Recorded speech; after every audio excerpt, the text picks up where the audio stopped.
Hi, people. So I watched the Tyson Paul fight on Netflix the other day. I'll probably make a specific video about that because there's a few talking points around that event. But on his victory, Jake Paul said that there is good rising in the world and there's truth rising in the world. And whilst he didn't name check anyone, it's obvious that he was referring to Trump's victory because it's well known that the Paul brothers are Trump supporters among his celebrity supporters. This idea that only the Democrats have celebrities isn't true.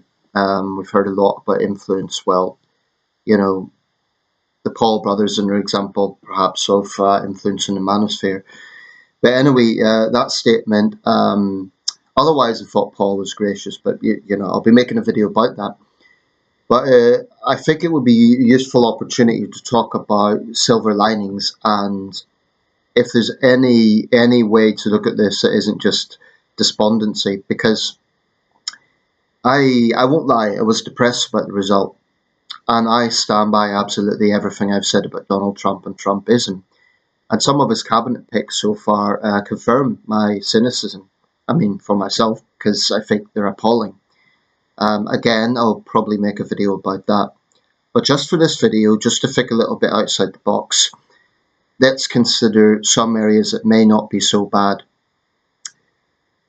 Because the reality is he's going to be the 47th president, and instead of just being depressed for 4 years, those of us who are critical of Trump should just be try and look at caveats. And I think it would be easier for someone in my position who's centre ground than someone who's quite hard left, who's just going to be despondent and it's all terrible.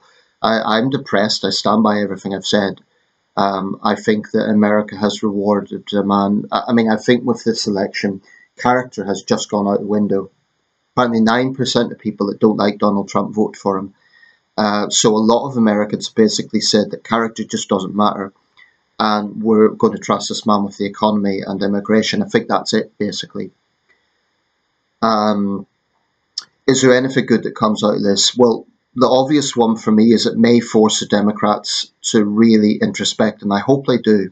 I hope they get victory in 4 years. I do not want to see a President Vance. So there's a lot of things, a lot of mistakes that they made. I've already covered this a little bit in other videos, but if there's one thing I would like to see them really, really introspect on and push back on, it is this divisive, tiresome identity politics that the Democrats are obsessed with. I mean, it's not just in terms of getting it wrong with polling, assuming that young women will only care about reproductive rights, black voters only care about one thing, Hispanic voters only care about one thing. The Republicans do that to a lesser extent. In fact, the fact that Trump had another white man on his ticket shows that he wasn't interested in balancing the ticket, and it paid off because he won. So this idea that tickets need to be balanced may not necessarily be true. Whether Tim Walz helped Harris's ticket or not, we don't know. But I think if it forces the Democrats to say, look, a lot of Americans just don't like this.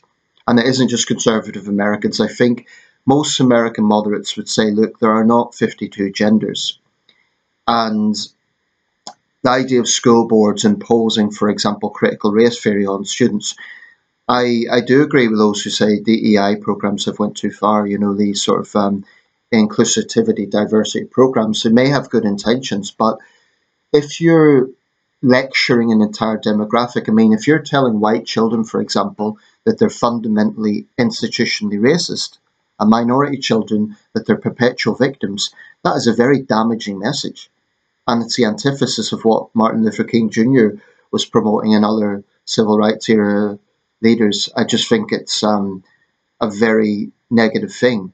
Definitely not progressive. I mean, I think Bernie Sanders was right to say the Democrats have abandoned their base. So if Trump's victory, wakes them up a little bit, to distance themselves a bit from that, get back to something akin to maybe the Clinton years.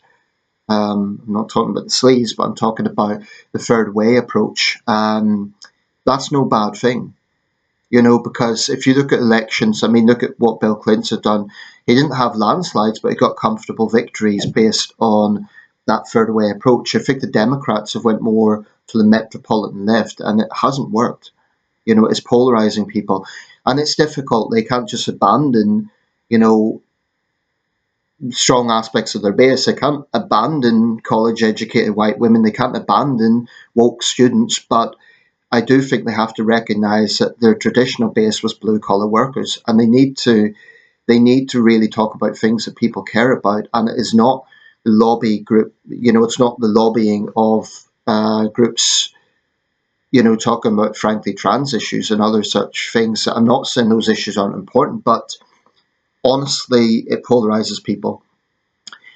What else do we have? I think Trump's threats of tariffs are, they're concerning for a lot of countries. So he's going to smack 10% tariffs on this country. Will remain to be seen what sort of effect that has. If it's a choice between the EU and America, I think we should, frankly, choose the EU. But again, that's for another video. But, Trump has more or less consistently been hard on China. Yes, he didn't go so as far as Joe Biden and call Xi Jinping a dictator. Yes, some of his statements have been dubious. He once said he thought the concentration camps for Uyghurs sounded like a good idea. And I don't think he's been as outspoken on Hong Kong as some people think. But he was right to call out China for COVID. He was right to say that the Chinese regime lied about that. And they did. And the rest of the world paid a price. So frankly, if Beijing is nervous, if it, pushes back a little bit against China throwing its weight around, that's no bad thing.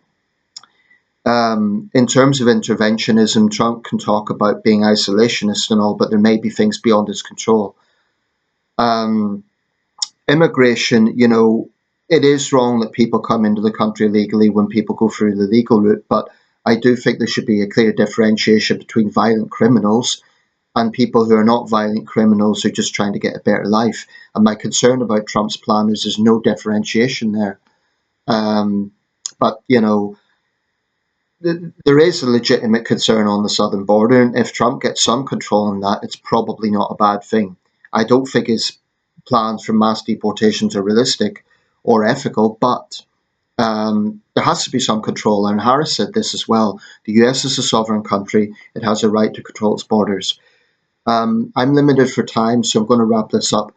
But if anything good comes out of this, it may also be, what Trump says and what he does is not necessarily the same thing. I don't think on day one he's going to pull out of NATO. I don't think some of his more grandiose rants are going to materialize. We may find that I don't think Trump will ever be moderate, but it may not be as bad as people think.